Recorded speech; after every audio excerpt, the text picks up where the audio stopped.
जी हाँ दोस्तों, आज आप लोगों के लिए एक स्पेशल टॉपिक डीसी लिंक दृष्ट धारा कड़ी लेकर आया हूँ। और इस वीडियो में आपको डीसी ट्रांसमिशन के बारे में विस्तार पूर्वक जानने के लिए मिलेगा। और इस वीडियो के प्रारंभ में मैं 2 ऑब्जेक्टिव क्वेश्चन भी सॉल्व करता हूँ और इन ऑब्जेक्टिव प्रश्न को के जो आंसर होंगे ये आपके वीडियो के लास्ट में मिलेंगे बेटा। तो सेशन स्टार्ट करने से पहले आपकी किसी भी टेक्निकल परीक्षा में हमारे इस आज के टॉपिक से 100% प्रश्न ज़रूर फंसेंगे जाके। तो बेटा यहाँ देखते हैं कि 3 बेहतरीन सलाह कौन कौन सी है। सोचो मत, शुरुआत करो, वादा मत करो, साबित करो, बताओ मत किसी को, करके दिखाओ। इसी के साथ आज का हमारा सेशन प्रारंभ होता है। और आज के हमारे जो टेस्ट प्रश्न हैं ये 2 प्रश्न हैं यहाँ पर। पहला प्रश्न है, किस डीसी लिंक में केवल एक तार उपयोग किया जाता है जो ऋणात्मक होता है। इसके ऑप्शन है बेटा होमोपोलर लिंक, दूसरा ऑप्शन है बाईपोलर लिंक, तीसरा ऑप्शन है मोनोपोलर लिंक और चौथा ऑप्शन है प्रत्यावर्ती लिंक। नेक्स्ट क्वेश्चन है हमारा यहाँ, होमोपोलर लिंक में कितने पॉजिटिव चालक होते हैं। तो बेटा इसके ऑप्शन जो हैं, पहला ऑप्शन है आपका 4 चालक, दूसरा में 2 चालक, तीसरा में 1 चालक और चौथा में इनमें से कोई नहीं। यहाँ पर बेटा ध्यान देना, पॉजिटिव चालकों की संख्या पूछी गई है। तो ये 2 हमारे प्रश्न हैं। इन दोनों प्रश्नों का जवाब हमारे वीडियो के अंत में मिलेगा। बने रहिए हमारे चैनल पर। चैनल को लाइक शेयर सब्सक्राइब करना ना भूलें। हमारे चैनल पर आप अगर नए हैं तो आपका हार्दिक स्वागत है। जानते हैं बेटा लिंक के बारे में। लिंक को हम हिंदी भाषा में कड़ी भी कहते हैं और ये बेटा 3 प्रकार की होती हैं। सबसे पहली होती है मोनोपोलर लिंक, इसके बाद होती है बाईपोलर लिंक और सबसे बड़ी होती है होमोपोलर लिंक। होमोपोलर लिंक को हम समध्रुवीय कड़ी के नाम से भी जानते हैं। तो बेटा इसी के साथ आगे चलते हैं। नेक्स्ट पॉइंट हमारा है डीसी लिंक जो होते हैं कि दृष्ट धारा संचरण प्रणाली में शक्ति स्थानांतरण के लिए 3 प्रकार की कड़ियों का उपयोग किया जाता है। कड़ियाँ अर्थात लिंक का उपयोग किया जाता है जो इस प्रकार हैं। एकल ध्रुवीय कड़ी, इसको हम मोनोपोलर लिंक कहते हैं। द्विध्रुवीय कड़ी, इसको बाईपोलर लिंक कहते हैं। और समध्रुवीय कड़ी, जिसको होमोपोलर लिंक के नाम से जाना जाता है। नेक्स्ट पॉइंट है हमारा, इसमें से सबसे पहला आपका हेडिंग है मोनोपोलर लिंक। मोनोपोलर लिंक में आपका सबसे पहले आपकी एसी सप्लाई रहेगी 3 फेज़ की, इसके बाद ट्रांसफार्मर रहेगा और ये ट्रांसफार्मर जो है इस एसी सप्लाई का स्टेप अप करता है, मतलब एसी सप्लाई को बढ़ाता है और यहाँ पर रेक्टिफायर लगा करके इस सप्लाई को एसी से डीसी में रूपांतरित कर दिया जाता है और यहाँ पर ऋणात्मक सप्लाई प्रदान की जाती है। जबकि धनात्मक वायर को क्या करते हैं, ग्राउंड कर दिया जाता है। तो बेटा यहाँ से ऋणात्मक सप्लाई आपके, ये आपका सेंडिंग एंड है और ये आपका रिसीविंग एंड है। तो सेंडिंग एंड से रिसीविंग एंड, अर्थात यहाँ से कह सकते हैं ये आपका कन्वर्टर है और यहाँ पर आपका जो इन्वर्टर लगा है। इन्वर्टर क्या करता है, डीसी सप्लाई को एसी सप्लाई में रूपांतरित करने का कार्य करता है। तो यहाँ से एसी सप्लाई जब मिल जाती है, जो यहाँ से एसी सप्लाई ये रेक्टिफायर प्रदान कर देता है, तो इसके बाद हम पुनः स्टेप अप या स्टेप डाउन, जो जैसे हमको सप्लाई चाहिए उस हिसाब से उसको हम स्टेप अप या स्टेप डाउन कर लेते हैं। जो आपका मोनोपोलर लिंक होता है इसमें धारा वापसी के लिए कोई भी संबंध नहीं होता है। तो धारा वापसी के लिए यहाँ पर पृथ्वी या फिर समुद्र का उपयोग किया जाता है। तो जो मोनोपोलर लिंक है इससे रिलेटेड हमारे कुछ महत्वपूर्ण और भी प्रश्न हैं। एक बात और बता दें बेटा आपको, मोनोपोलर लिंक, होमोपोलर लिंक और बाईपोलर लिंक से रिलेटेड चित्र बहुत ज़्यादा परीक्षाओं में पूछे जाते हैं और इसकी थ्योरी भी बहुत ज़्यादा आती है। तो इसलिए ये टॉपिक आप लोगों के लिए बहुत ही खास हो जाता है। तो बेटा यहाँ पर मोनोपोलर लिंक का एक ये आधुनिक चित्र दिया गया है। हो सकता है कि आप लोगों की यूपीपीसीएल या किसी अन्य टेक्निकल के एग्ज़ाम में आ जाए, तो इस चित्र को केवल अपनी आँखों में बसाना है और इसको बहुत अच्छी तरीके से याद रखना है। ठीक है, नेक्स्ट पॉइंट हमारा है, यहाँ पर मोनोपोलर लिंक के बारे में कुछ विशेष पॉइंट दिए गए हैं। इनके बारे में जानते हैं कि मोनोपोलर लिंक के अंतर्गत केवल एक चालक होता है और इस चालक में ऋणात्मक की ध्रुवता होती है। धारा वापसी का कार्य पृथ्वी अथवा समुद्र के द्वारा करवाया जाता है। ये तीनों पॉइंट में से कोई भी पॉइंट आपकी परीक्षा के लिए इंपॉर्टेंट हो सकता है। नेक्स्ट हमारा है बाईपोलर। ठीक है बेटा, याद रखेंगे इसको। बाईपोलर लिंक में क्या होता है कि बाईपोलर लिंक में दोनों के दोनों जो चालक होते हैं ये ऋणात्मक ध्रुवता के उपयोग में लाए जाते हैं, जो AC 3 फेज की सप्लाई को ट्रांसफार्मर लगा करके और यहाँ पर स्टेप अप करके इसके बाद रेक्टिफायर के द्वारा इसको क्या करवाया जाता है, रेक्टिफायर के द्वारा इसको AC सप्लाई को DC में रूपांतरित कर देते हैं और इसके बाद पुनः इधर रेक्टिफायर के ही द्वारा हम इस DC को AC सप्लाई में रूपांतरित कर लेते हैं और ट्रांसफार्मर से हम पुनः इसको रूपांतरित कर लेते हैं स्टेप अप या स्टेप डाउन। जैसे भी इस जो आपकी बाईपोलर लिंक है, बाईपोलर लिंक में भी धारा वापसी का कार्य, धनात्मक का कार्य, जो धनात्मक चालक होता है धारा वापसी का जो कार्य करता है वो भी आपका पृथ्वी या समुद्र हो सकता है। ठीक है, इसको याद रखेंगे, पृथ्वी या समुद्र हो सकता है। जबकि इस लिंक में एक धनात्मक और एक ऋणात्मक, सॉरी बेटा, यहाँ पर जो बाईपोलर लिंक होता है, बाईपोलर लिंक में एक चालक धनात्मक और एक चालक ऋणात्मक होता है। इसमें पृथ्वी के द्वारा और समुद्र के द्वारा धारा वापसी का कार्य नहीं करवाया जाता है।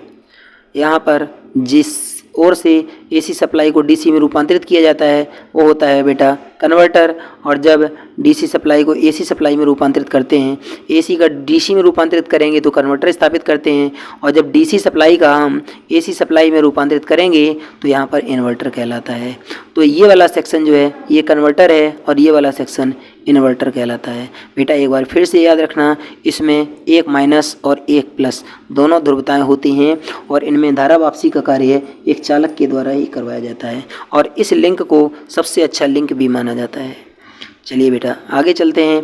आगे आपका बाईपोलर लिंक का एक आधुनिक चित्र भी है, अगर आपके पेपर में आ जाए तो इसको आप आराम से मार सकते हैं। यहाँ पर हम इसकी बात कर रहे थे, एक धनात्मक और एक ऋणात्मक चालक होता है। धारा वापसी का कार्य आप एक चालक के द्वारा करते हैं। यहाँ पर ये HVDC है, हाई वोल्टेज डिस्ट धारा सप्लाई के लिए हम जब हम आप 500 किलोमीटर या 800 किलोमीटर से ऊपर किसी भी सप्लाई को लेकर के जाएंगे तो वहाँ DC सप्लाई जो होती है ये सबसे अधिक मितव्ययी होती है, इसलिए यहाँ पर HVDC को लेकर के जाते हैं और ये HVDC जो सप्लाई होती है ये AC सप्लाई की अपेक्षा मितव्ययी हो जाती है। क्यों मितव्ययी हो जाती है? क्योंकि AC सप्लाई अगर आपका 3 फेज का रहेगा तो यहाँ पर आपको 3 चालक भी लेकर के जाने पड़ेंगे, इसके बाद इनके इंसुलेटर भी चाहिए और इसके बाद इनके टावर जो पोल बनेगा उस पोल का भी आकार बड़ा चाहिए। जबकि DC के बाईपोलर लिंक में आपका टावर का आकार कम रहेगा, चालकों की संख्या घट करके 2 रह जाती है और इंसुलेटर के साइज कम हो जाते हैं, तो यहाँ से बचत हो जाती है। तो बेटा 500 किलोमीटर से ऊपर अगर हम किसी लाइन को ले जाना चाहते हैं तो यहाँ AC सप्लाई नहीं, AC सप्लाई के स्थान पर DC सप्लाई को प्रेषित किया जाता है, क्योंकि AC सप्लाई की अपेक्षा DC सप्लाई अधिक मितव्ययी होती है। नेक्स्ट पॉइंट ये देखते हैं यहाँ पर। तो बेटा यहाँ देखते हैं बाईपोलर लिंक के बारे में।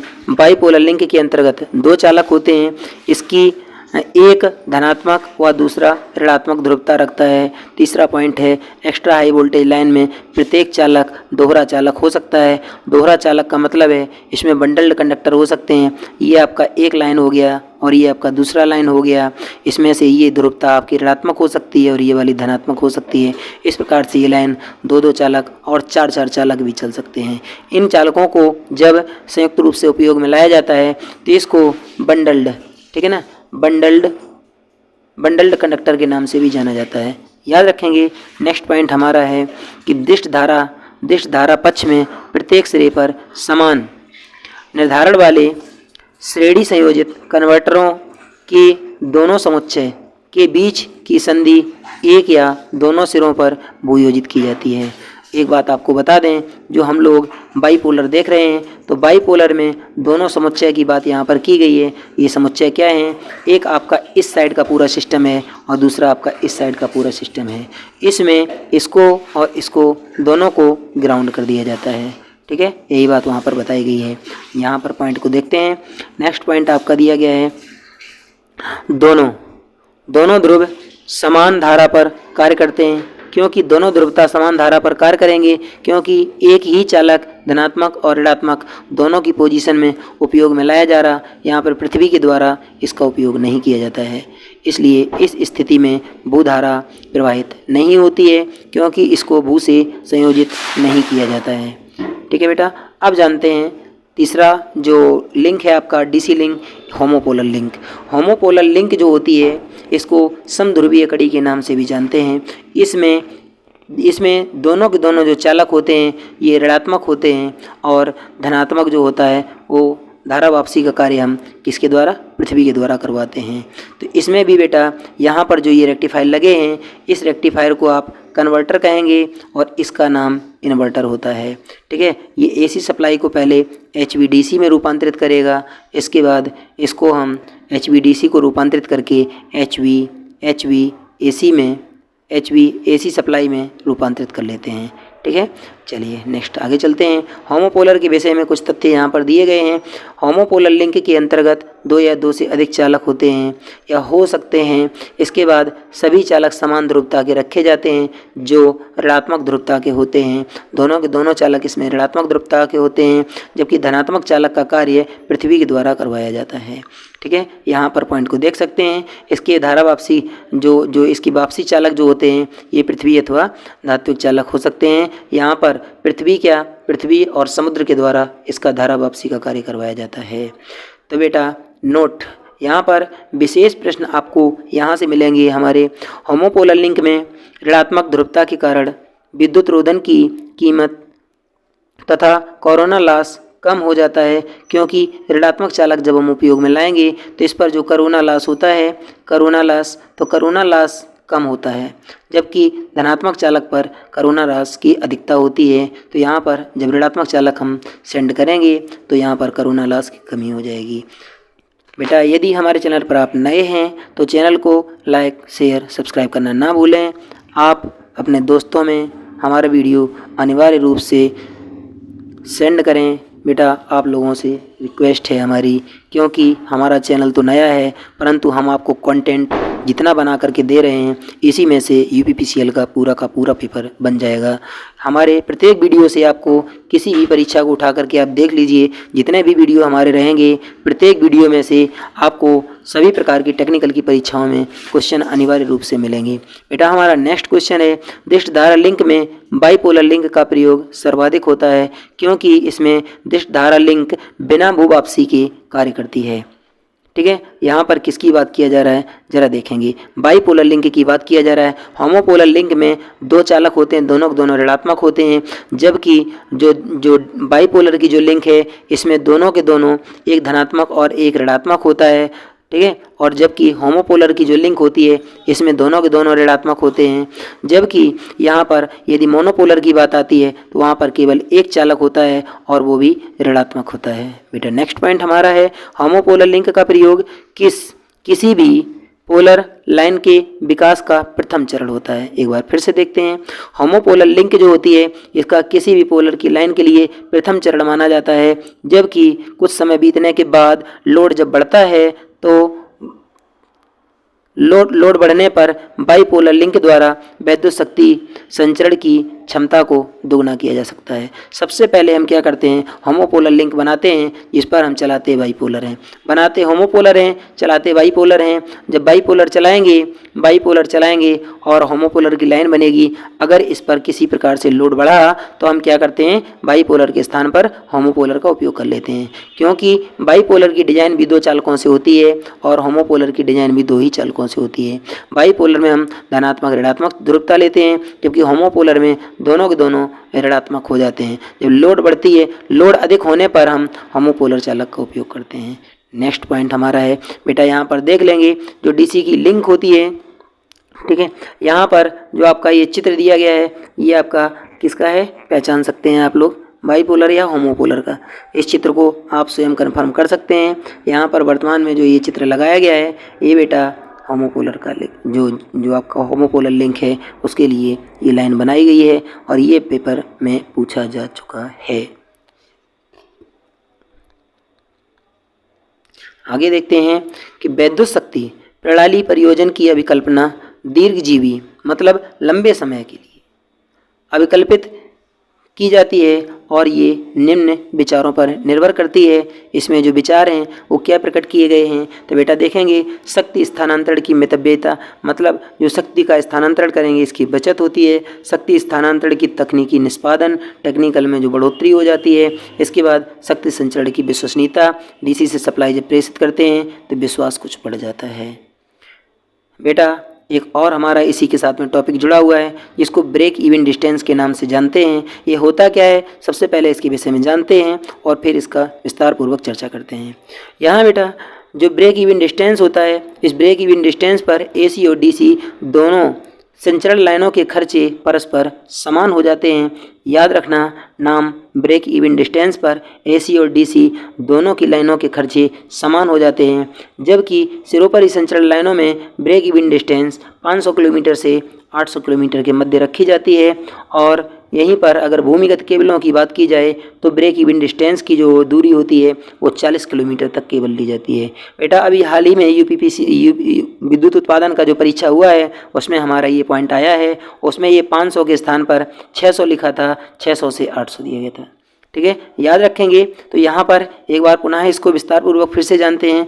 ब्रेक इवन डिस्टेंस जो होती है एसी और डीसी दोनों के संचरण लाइन के खर्चे जहाँ पर दोनों समान हो जाते हैं वहाँ पर ब्रेक इवन डिस्टेंस वह दूरी ब्रेक इवन डिस्टेंस कहलाती है। और ओएचटी के लिए ओवरहेड सिरोपरी लाइनों के लिए 500 से 800 किलोमीटर की दूरी जो है ब्रेक इवन डिस्टेंस कहलाती है। और भूमिगत केबलों के लिए ब्रेक इवन डिस्टेंस की डिस्टेंस जो होती है वो 40 किलोमीटर होती है।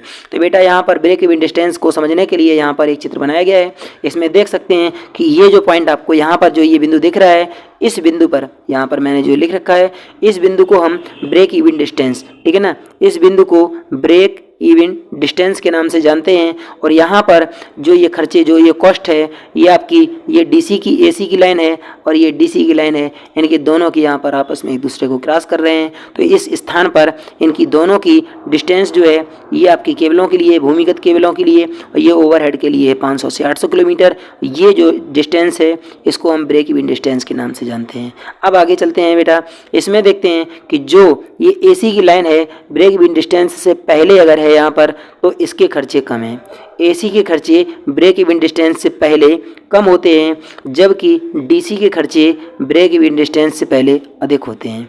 जब हम ब्रेक इवन डिस्टेंस के बाद मतलब 500 से 800 किलोमीटर ओवरहेड में या 40 किलोमीटर तक केबलों में जाते हैं तो ब्रेक इवन डिस्टेंस के बाद इनमें डीसी की कॉस्ट घट जाती है और एसी की कॉस्ट उल्टी हो जाती है।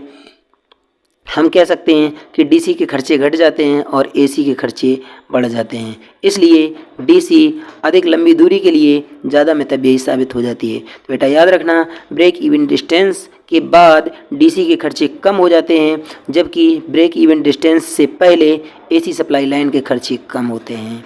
तो बेटा कैसा रहा हमारा आज का वीडियो, और आज के वीडियो के जो आपके प्रारंभिक प्रश्न थे उनका जवाब यहाँ पर दिया गया है। उनका जवाब आप लोग नोट कर सकते हैं और इन प्रश्नों को और हमारे प्रत्येक वीडियो के क्वेश्चन जो हैं वो अपनी कॉपी में ज़रूर नोट कर लेना, क्योंकि परीक्षा के समय हमारे प्रत्येक वीडियो के प्रश्न आपको बहुत ज़्यादा लाभकारी सिद्ध होने वाले हैं। बेटा हमारे वीडियो को शेयर ज़रूर करना, क्योंकि बहुत मेहनत से वीडियो बनाया जाता है और आप लोग हमारे वीडियो को शेयर नहीं कर रहे हैं। जब तक आप शेयर नहीं करेंगे तो हमारे जो सब्सक्राइबर हैं और व्यूअर हैं नहीं बढ़ेंगे।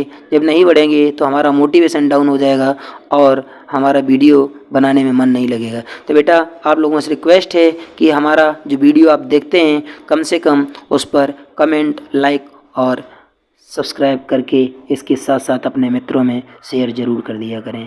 Thank you for my watching. आपका दिन शुभ हो। वंदे मातरम। जय हिंद।